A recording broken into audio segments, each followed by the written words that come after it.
How's it going, everybody? Dana here with North Central Coins, and welcome to another episode of the most rare and valuable coins in Canada. Today we're going to be breaking down my top 25 picks for the most valuable Canadian coins of all time. Now, some of these are going to be going for absolute buku amounts of money. We're talking hundreds of thousands, if not millions of dollars. Now, usually the ones that get into these price ranges are the holy grails. There's only a few of them, and most likely you are never going to find them out there in the wild, but hey, you never know. It's always good to keep your eyes open. But some of these we're going to be discussing, especially earlier on in the list, are coins that are not impossible for you to find. They're just key dates, varieties, and errors, so definitely pay attention because some of these can make you some really good money if you happen to find any of them out there. Now, before I do get into this video, I would really appreciate if you guys would hit that thumbs up and subscribe if you would like to see more Canadian coin collecting videos just like this. And then without further ado, what do you guys say we get into my top 25 picks for the most valuable Canadian coins of all time? Let's do it.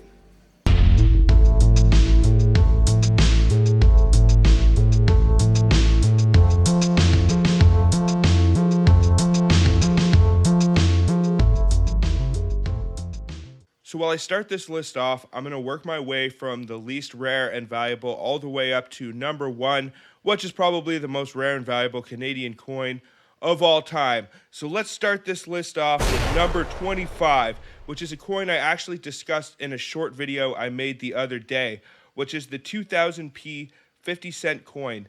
Now, these things are super cool and interesting. They only made somewhere around 275 of these, and they were all placed or encapsulated into pocket watches or clocks and handed out to employees at the plating department at the Royal Canadian Mint facility in Winnipeg. Now, these things are super rare because they only made somewhere around 275 of them, and because they are so limited, they can reach all the way up for $10,000 for an MS-66 example. Now, most of the examples that did survive are probably going to be in high MS states because they were encapsulated in the pocket watches, but honestly, if I was to come across one of these, I wouldn't even bust it open. I would probably just hold on to it and keep it in the watch or the clock because I find that to be so interesting. But good luck ever coming across these. Maybe you'll get lucky, find one in a flea market or garage sale. Maybe a coin shop might have one sitting around somewhere and you might get lucky one day. But these things are definitely hard to find. Number 24 is going to be the 1947 dot nickel. Now, in the year 1947, for most of the Canadian denominations, there are several variations that exist, and the nickels are definitely no different. There are 2 or 3 variations for the nickels if you include this dot variation in there, and it is the rarest of the bunch. Now, there is a 1947 plain, a 1947 maple leaf, and then this bad boy, which is the 1947 dot. Now, one of these can fetch you around $150 for a VF, which is a pretty low-grade example, so these can be worth some pretty good money, even if you find one that is pretty worn and circulated, and you can reach all the way up to $3,500 for an MS-66. Number 23 is going to be the 2006p non-magnetic penny. Now, there are several different variations for the year 2006. There is a 2006p magnetic, there is a 2006 without a mint mark, and there is also a 2006 with the Royal Canadian Mint mark. Now, of all of these variations, there are 2 that are actually pretty valuable, but this one is definitely the one you want to look out for, and it is the 2006p non-magnetic. Now, for some reason, when they were striking all of these pennies in 2006, some steel-plated zinc planchettes ended up into the coin hopper, and not too many of these were made. It was an accident, definitely a happy accident, which resulted in a penny that can be worth pretty good money, even in low-grade states. It can be worth around $20, $30, and it can be worth all the way up to $300 for MS-63 and $700 for an MS-66. So if you find a 2006p, definitely put it to the side and hit it with a magnet because you might have a good one. Number 22 is going to be a variety, and that is going to be the 1964 extra waterline nickel. Now, this is one that has evaded me. I have hunted thousands upon thousands of dollars in nickels and still have not found one of these in the wild, but I have known of many other coin roll hunters that have discovered them. They are out there, but they are super, super rare. The way you can identify this is basically there will be an extra waterline that will be attached or connected to the KG initials on the nickel. And one of these can fetch you around $35 in an AU state, all the way up to $2,000 in an MS65. They can be worth around $15 to $20 in a pretty well-worn circulated condition just because they are so rare. Number 21 is the 1973 large bust mountie quarter circulation strike. Now, this is another coin that has eluded me. I have hunted thousands upon thousands of dollars in quarters and have not discovered one of these in the wild, but I have known of other coin roll hunters that have found them.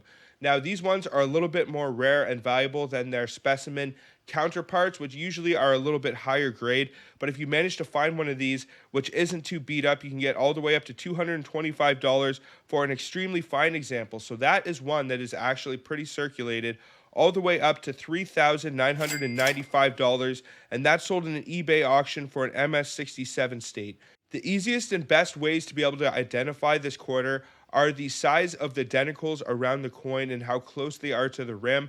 If they are basically right up or touching the rim and they look a little bit larger, then that is probably the large bust. Another way you can tell is also if the queen's head is closer to the edge of the coin, then it is probably a large bust. But I have checked hundreds, if not thousands, of these mountie quarters and still have not found one, so they are definitely rare. Number 20 is the 2000p dime. In the year 1999, the Canadian Mint started experimenting with the compositions of the coins. They wanted to switch it from the much more expensive nickel to steel, which is much more cheap. So they decided to switch it up to a multiply plated steel. Now, for those years, 1999 and 2000, any of the coins you find in circulation that would have a P mint mark weren't necessarily intended for circulation. And this one right here, the 2000p dime, definitely wasn't. As of right now, there are only a few known examples of them out there. Most of them are in higher grade states, but that isn't saying that there aren't a few still floating out there in the wilds of circulation. Now, for one of these, you can fetch around $750 for an MS63, and they can go all the way up to $2,250 for an MS66. Now, these things are rare, but they can be out there. They aren't necessarily as rare as some of the coins we'll be getting into at the very top of this list. So definitely keep an eye out for any of those 1999 or 2000p coins. Number 19 is the 1965 small bead blunt 5 penny, and this is with the coin alignment, not with the metal alignment. Now, for this variation, you can fetch all the way up to $18,000 for an MS64. That's how much it sold for an auction in 2019. So this is a good one to look for. And one of the great things about it, it is not too old. You can still find a lot of 1965 pennies when you're coin roll hunting, or if you go to your coin shop and pick up some big old scrap bags of copper pennies. There will be lots of 1965s in there. And there are quite a few varieties, so you definitely want to make sure you have the right one. And if it does appear like you have the small beads and the blunt 5, you also want to make sure that it is in the proper coin alignment, meaning that the obverse and reverse are flipped 180 degrees from each other. Number 18. Now, a little bit earlier on in this list, we brought up the 2000p dime, and I mentioned that there aren't too many of them out there, and they weren't necessarily meant for circulation. Now, the 2000p quarter is even more rare than the dime. There are actually only two known, and this one is definitely one of the holy grails of the modern Canadian coin era. It can be worth all the way up to $26,400. That's how much it sold for in an auction in 2020 for an MS65 state, so that is higher grade. But I have known people that have found the 1990p quarters. I don't know about these, what your chances are of finding them in circulation, but they could very well be out there, and it is definitely a great one to look for. The way that you're going to be able to identify these 2000 Ps is basically you're just going to look for a little P mint mark underneath the queen's bust on the obverse of the coin. Number 17 is the 1923 penny, which is definitely one of the key dates and lowest mintage of the George V run of Canadian pennies. It has an extremely low mintage of 1,019,022. Now, one of the great things about this is you can actually fetch a pretty penny for it. Even in a low-grade state, it can be worth around $45 for a G4, all the way up to $5,000 for an MS64 example of the 1923 penny. Number 16 is going to be a denomination that we don't discuss too often here on this channel, and if you are not too experienced in Canadian coin collecting, you may have not even known that these denominations existed here in Canada, and that is the 1858 20-cent coin in the metal alignment. Now, the 20-cent coins were made in Canada from 1858 to 1871 is when they stopped producing them, unfortunately, because they are super cool and they are very, very hard to come by. Even some of the dates that aren't as rare as this one can be hard to find, and a lot of the time they are very beat up and worn, and very hard to find high-grade examples of the Canadian 20-cent coins.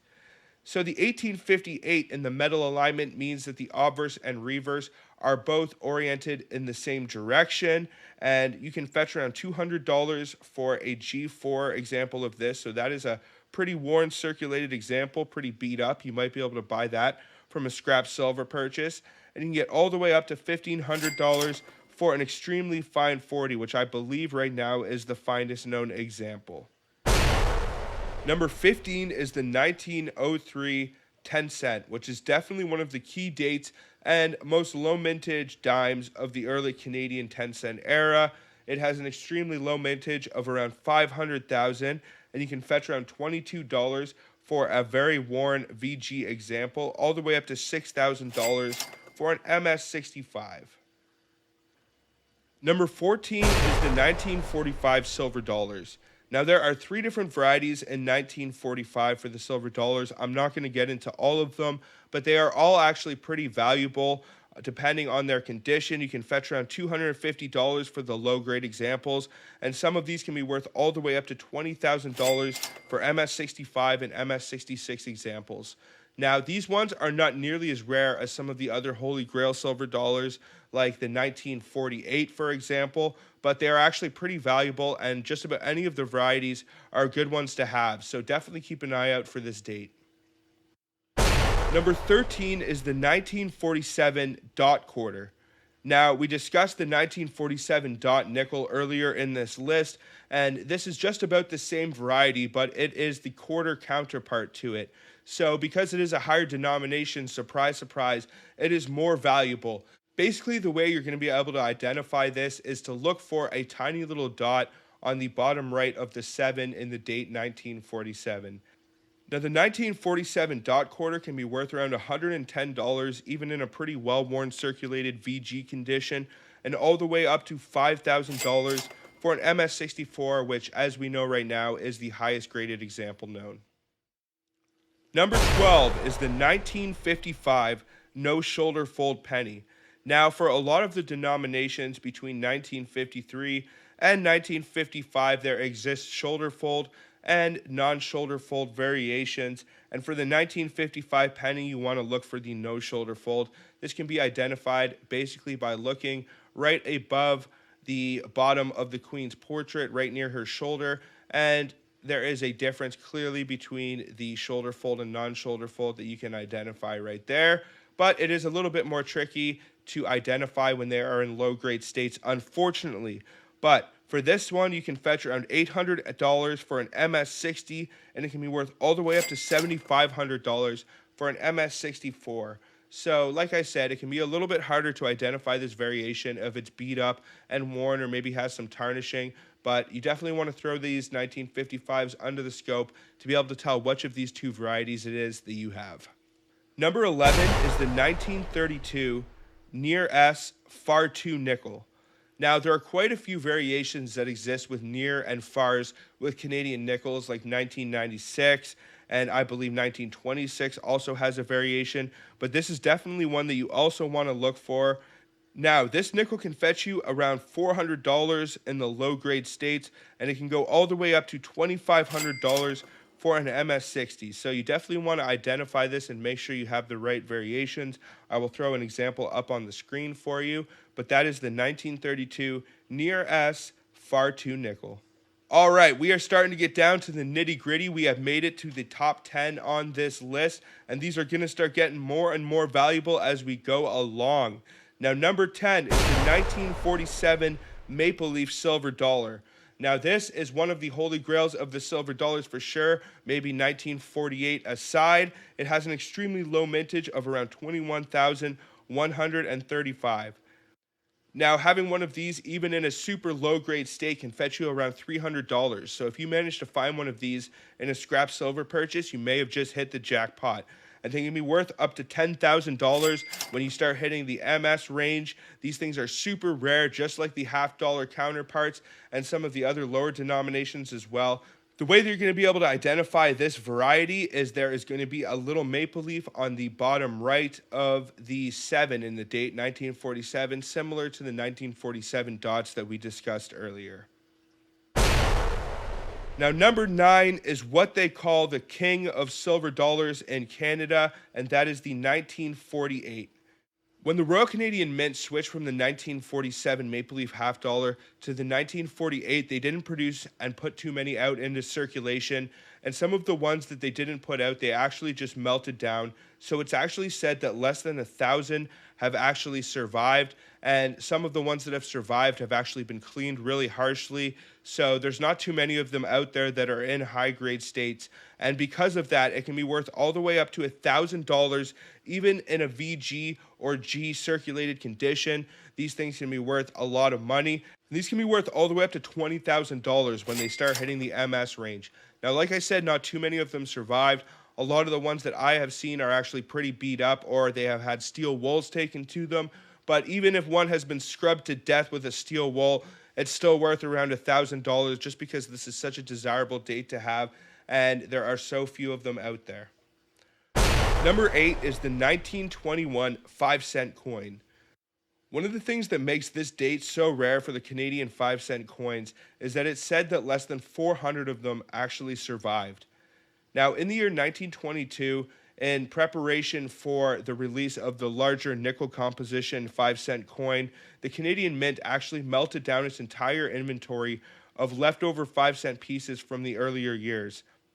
Now, most surviving examples of this are believed to be specimen or business strikes that were actually sold at the mint to clear out their inventory. Because of this, it can make distinguishing the difference between the business and specimens pretty difficult, but it's also awesome because they are very, very rare and they can be worth a lot of money. Even in the low-grade states, they can be worth around $4,000. So if you manage to score one of these in a scrap silver purchase, you can make some very, very good money off of what is essentially like $1 or 50 cents worth of silver in these things, because they are actually made of sterling silver. Now, they can be worth up to $100,000 when you start hitting the higher grade low MS states, because good luck ever finding one of these above like an MS-63 or MS-64. These early 5-cent coins would just get absolutely put through the meat grinder and beat and dinged and dented, and it's very hard to find high grade examples of them. So even if you find one that's in the mid-grain range, you're going to probably be making tens of thousands of dollars. So a great one to look for is the 1921 5-cent. Number 7 is the 1906 small crown 25-cent piece. Now, there are two varieties for the 1906 quarters, the small crown and the large crown. And what makes the small crown so rare is it is believed that they only actually struck around 100 examples before they switched the dies. And even in a low-grade, heavily worn state, they can be worth up to $1,000, and they can go for $50,000 when you start hitting the MS range. So this is definitely a good one to look for if you happen to score a 1906 in a scrap silver purchase, or you see any selling on eBay. Maybe give it a little look over and see which one it is, because you can make some really good money off of this one. Number 6 on this list is the 1921 half dollar, which is believed that less than 75 examples actually survived. Now, very similar to the 1921 silver 5-cent pieces, many of the 1921 half dollars were melted down, and most of the remaining examples are believed to have come from specimen and business strikes that were sold to visitors at the mint in 1921. Now, with only 75 examples believed to have survived, you can guess that it's going to bring a pretty substantial value to the coin. Even in a low-grade, well-worn state, it can be worth around $40,000. So even if you were able to scope one of these out in an auction and pay like $1,000 for it, you're still going to make some really good money on it. The only thing is some of these rare coins have a much higher chance of being counterfeited. So you definitely want to see it in person, or at least check with someone that's reputable, that kind of knows what they're talking about or looking at, and make sure that it is legit before you pay any real money for some of these holy grails.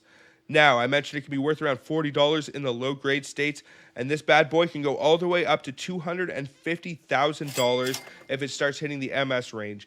Now, not too many of them survived, and most of them have been accounted for and graded at this point. There aren't too many MS examples, so definitely keep an eye out for the 1921 half dollar.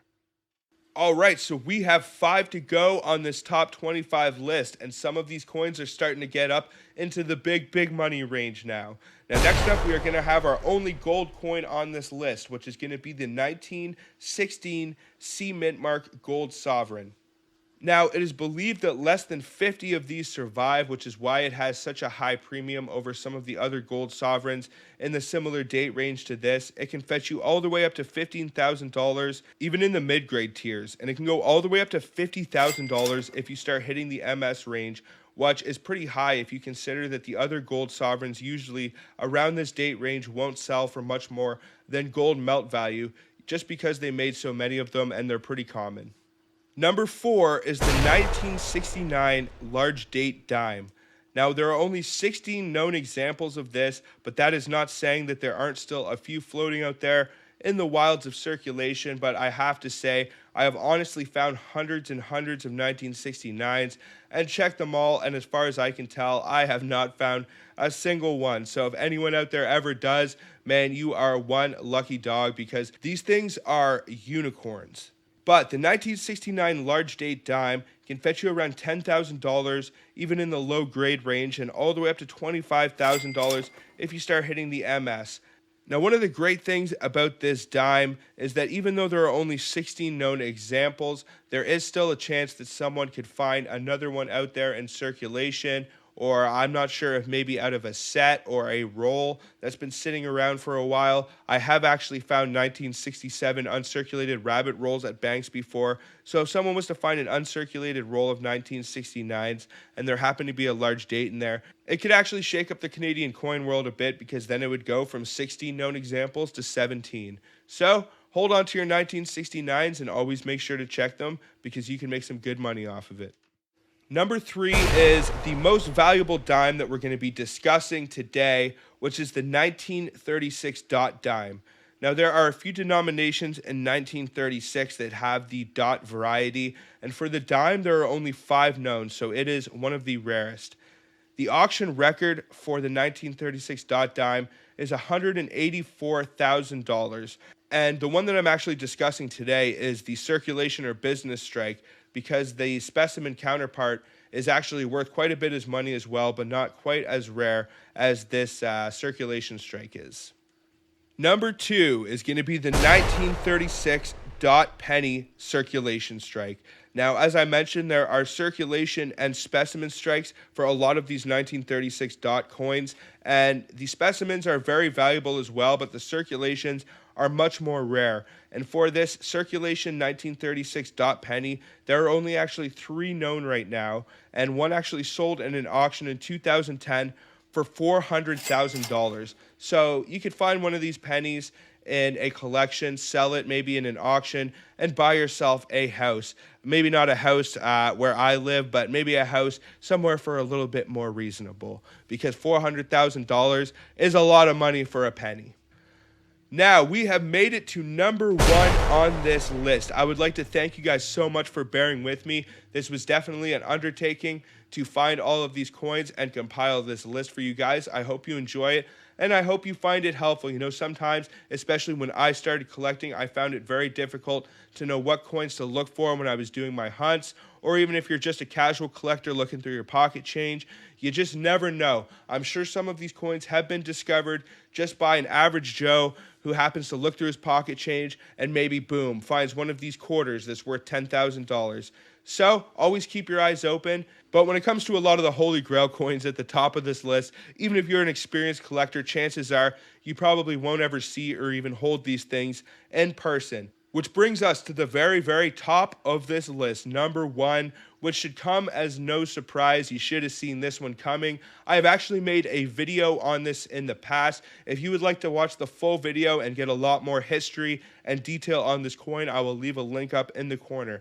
But this one is going to be the 1911 silver dollar. Now, Canada didn't actually start making their silver dollars officially until the year 1935, but they started experimenting in the year 1911, and they made a few examples. It's believed that they made 2 in silver and 1 in bronze. I believe only one of these is actually owned privately right now. It is owned by a couple of coin dealers from Canada, but these things have been shipped all over the place, back and forth over the border from Canada to the United States, and I think they even may have went to Australia for a little bit.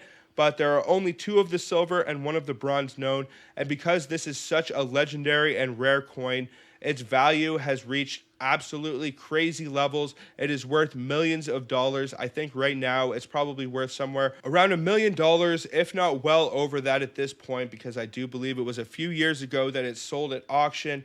And if it ever was to come up again, who knows what kind of money it could go for. It could even go for like $2 million or more, because it has gained such legendary status. And anyone that is involved in numismatics and has big money to spend definitely wants to own this thing to show it off. Now, I really hope you guys enjoyed this list. If you did, please hit that thumbs up and please subscribe if you would like to see more videos just like this. If you guys want to check out any of my merch, it should be down below the comment section. We have t-shirts, we have coffee mugs, we have coin roll mats. I'm going to be adding some new coin roll mat designs. If you guys want to check that out, I always have people asking me where they can buy my coin roll mats from. So that is where you can scoop them up from. But that is just about going to do it for this one, guys. So until the next one, everybody, peace out and have a good one, y'all.